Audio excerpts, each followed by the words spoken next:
Hello. So today I'm gonna do something I usually don't do. It's gonna be a guide, but it isn't gonna be any gameplay guide of how to be the best Stego ever because I'm not that great. But what I can do is give you a very comprehensive and easy to understand guide to using the replay mode. So I'm sure that a lot of us who have used replay mode at least once have used auto recording. You know how it works. You spawn in or log in and it starts recording automatically and it'll stop recording once you die or you hit the button again to stop it. For a key binding, for people on controller, I use L1 and R3, but for PC it's the letter U as a default. I'm sure you could also, on an Xbox, use like LB and left, on the directional pad, but you'll just have to experiment with that in your keybinds. And so for the first part I want to cover in the camera settings for replay mode. Aperture.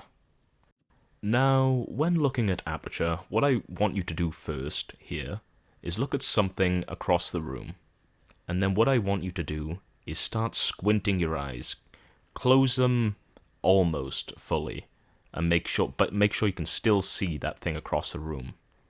That is pretty much aperture. It makes things fuzzy up close and in the distance. It makes you see less detail. So, as an example, I got two Camptos here that I've zoomed in on from like a mile away. They're looking quite fuzzy to start off, but as I keep cranking up the aperture, it's basically like I'm opening my eyes, more and more and more, and I'm getting more and more detail and more. And they're looking quite clear now. Even so, you can see the sty over by the rock there too. Next to the bridge of no, not Desolate, that's Hunter's Thicket, isn't it, with Savannah. And now for the example in reverse. As I'm turning down the aperture, I'm closing that eye and making it smaller, and I'm taking in less and less detail as it gets smaller and smaller. And as we're about to notice right here, as we're turning down the aperture more and more and more, you're going to see that Styrac pretty much just turn into a rock, or just blend in. You're not going to even notice that Styrac. You wouldn't know there was a Styrac there in the background without me telling you, or showing you in the first place. It just looks like a rock at this aperture. And as we turn it back up to the default state, you can barely tell, but that is how far away from that Styrac that we had full clear vision on. So now the next thing we're going to focus on is focal distance. How I would explain focal distance is, let's just imagine that my camera is here on top of this nest right here. And adding focal distance to your camera, even turning it up by 1 point, will create a ring around your camera. Now, in regards to focal distance here, the actual focal distance is the white part of the circle around the arrow. So, inside of the circle is not in focus, and the outside of the circle is also not in focus. The only part that is actually in focus is the part that is actually white. That is the area that the focal distance is currently covering. And then by cranking up your focal distance, you make that ring larger. Not necessarily increasing the amount of area that's in focus, but more like just pushing it further away from the camera. So here's a little tip to actually find out where your focal distance is.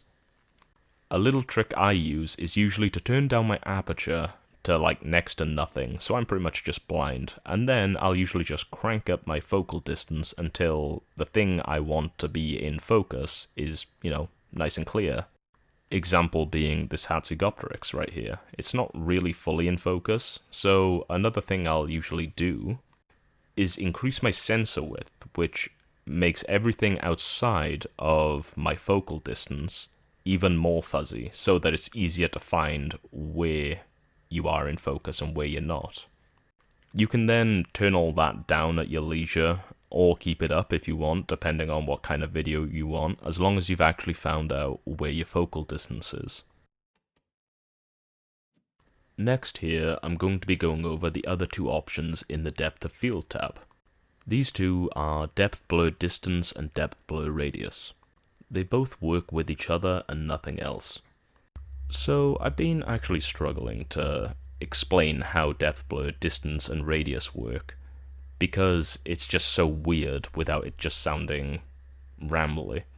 So depth blur distance kind of creates a ring similar to focal distance, but everything outside of this ring that is created from depth blur distance can be made blurry by increasing depth blur radius. So the distance controls how far away or how close that, blurriness is to the camera, whereas the radius controls the strength or how blurry you want to make it. I have kind of always seen it as the easier way to get, a blurry background if you don't want to mess with the aperture and the sensor width and, the focal distance. It's just very easy just to, lower down the depth blur distance and then increase the radius, and then stuff behind whatever close-up dyno you want to make is very blurry. I will warn you though, be careful with your positioning on your camera when you use this, because it can look very weird, especially with the trees, as you can see right there. That is a thing to do with replay mode in terms of how it's looking at the trees, which are an actual placeable object, and the background in the sky, which is like not. It's just like it's the actual game, and so it ends up causing very sharp edges, and it makes the trees look very weird whenever you blur them out. It doesn't look great, does it? So I would warn you, try to use it in areas where you're not really looking at much sky, maybe in a forest or maybe in a cave, I don't know. Either way, as long as there's not like too much sky, you can actually get quite good use out of this for a lot less hassle. After finding your position of your dinosaur, changing the time of day to kind of suit the kind of picture you want is, well, I'd say that's gotta be one of the most important parts, right? Changing the time of day will change the lighting and also the direction of the lighting, which of course that's sure to help with what you want in focus and what you want out of focus, and yeah, it just makes a big difference in terms of the final product, right? In terms of this final screenshot that you want.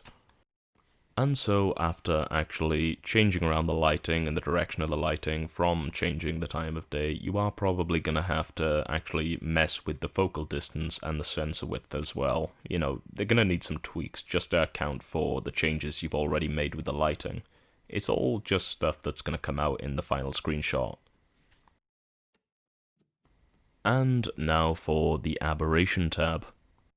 This is more of a little fun niche setting that I don't think I really can make use of very much.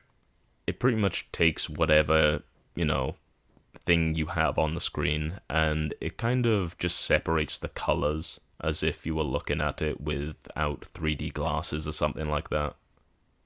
Basically, if you remember going to the movie theaters and watching a 3D movie, but you took off the glasses for like 2 seconds, and you saw the screen, this is pretty much chromatic aberration. And as for the chromatic aberration offset in the slider below the original one, it pretty much just moves it from the center to the side of the screen. I would like to have a bit more control to be able to control it from the, the middle, it vertically as well as horizontally, but I'll take what I'm given. And next here, let's go over to the rendering tab and have a look at bloom. So the only tip I can really give to you about bloom is that you do need the actual light source at least on screen, or at least at like maybe half of it on screen, or the game needs to see it just to be able to see those light rays. And then bloom pretty much just increases the strength of those light rays, as you're about to see as I crank it up. You're about to see those light rays just go, oh, you know. Yeah, look at that. Super bright. Since we won't have the sun in this screenshot, bloom will not be important for this one. Now, instead, if we want to control the actual lighting, we can use exposure. The exposure slider pretty much just controls how bright a picture is going to be, or, you know, how bright the camera is right now, as you can see. And for what you're about to see right here, turning the exposure up or down is a completely preferenced and taste-based thing. This depends on what you want it to look like, whether you want it to be, you know, dark and dreary, or, you know, bright and uplifting, or, yeah, it's all how you want it to look, because, you know, we're gonna go full Bob Ross here and go like, you know, we don't make mistakes, we have happy little accidents, you know. But a little trick that I kind of like, that if you want to have a, you know, a heavy vignette, in which the vignette is just like the shadow around the screen, if you want like a strong and thick vignette, turning up the exposure actually does help quite a lot, but then also adds a little bit of coziness to the picture. I'm kind of rambling again. Either way, yeah, the vignette and the exposure and the bloom, there is no right or wrong answer. You can adjust them to how you want until you are happy. So right there are pretty much the settings for this particular screenshot in terms of how it was all set up, as you can check right there. And those are all the settings that I have to teach you. The rest is now just on you, just to play with the settings and experiment with the information that I've given you, if you actually understood it. I don't know if I actually explained it very well. I guess we'll see. And with that, I guess I'm going to finish it off with the usual, which is, you know, super fast B-roll of just making some screenshots, because that's how I like to finish off videos. I hope this has been helpful to you, and I hope you all enjoyed. And finally, I hope you all have a lovely day. Bye.